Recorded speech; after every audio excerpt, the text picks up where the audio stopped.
सबसे पहले कढ़ाई में घी डाल के पनीर को चॉप करके उसे सेक लो।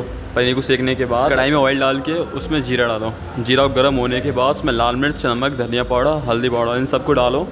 उसके बाद उसमें पानी डाल के उसे अच्छे से पकाओ। पकाने के बाद उसमें टमाटर की ग्रेवी डालो, उसे अच्छे से मिलाओ। मिलाने के उसमें मखाने डाल के सफला मटर डालो, उसे फिर पकाओ।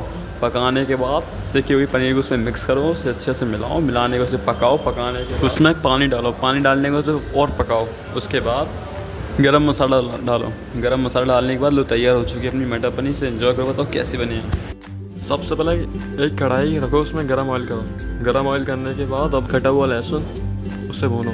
भुन जाए उसके बाद उसमें हरी मिर्ची कटी हुई डाल दो और इससे भुनो। जब वो भुन जाए उसके बाद उसमें लाल मिर्च, नमक, धनिया पाउडर, हल्दी पाउडर इन चारों को डाल के उसे अच्छे से मिलाओ। मिलाने के बाद कटी हुई लौकी डालो। लौकी डालने के बाद उसे अच्छे से मिलाओ। मिलाने के बाद उसमें दाल डालो। दाल डालने के बाद उसमें पानी डाल के उसे ढक के रख दो।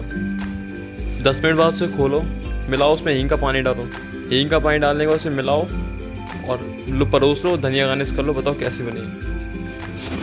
सबसे पहले टिंडे को अच्छे से छीन लो।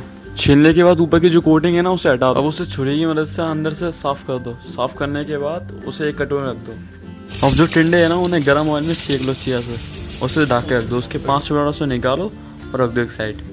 गरम ऑयल में जीरा, प्याज, लहसुन, हरी मिर्च और मूंगफली के दानों का एक बड़ी तरह का पिक्चर तैयार कर लो। उसके बाद उसे मिक्सी में पीस लो। पीसने के बाद उस पेस्ट को गरम ऑयल में डालो। अब उसमें हल्दी, नमक, लाल मिर्च और धनिया पाउडर इन चारों को डालने के उसे अच्छे से मिलाओ। मिलाने के बाद उसमें उन टिंडों में इस पेस्ट को फिल करो। उसके बाद उसे गरम ऑयल में सेक लो।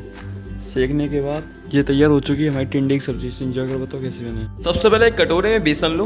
बेसन लेने के बाद उसमें नमक और अजवाइन मसल के डालो। उसके बाद उसको अच्छे से मिलाओ। मिल जाने के बाद उसमें पानी डाल के उसको घोल तैयार कर लो। घोल तैयार होने के अब एक कढ़ाई में ऑयल डाल के उसे गर्म होने को रख दो।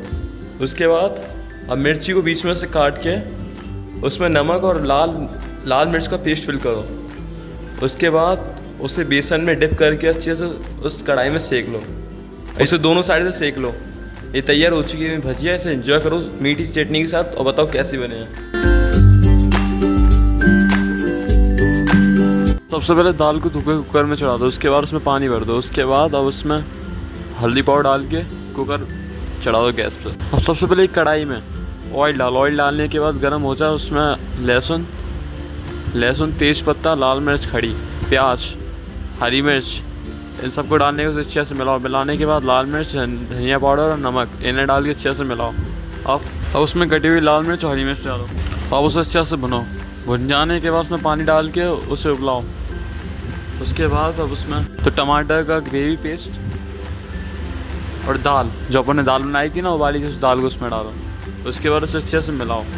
मिलाने के बाद ये तैयार हो चुकी है अपनी दाल।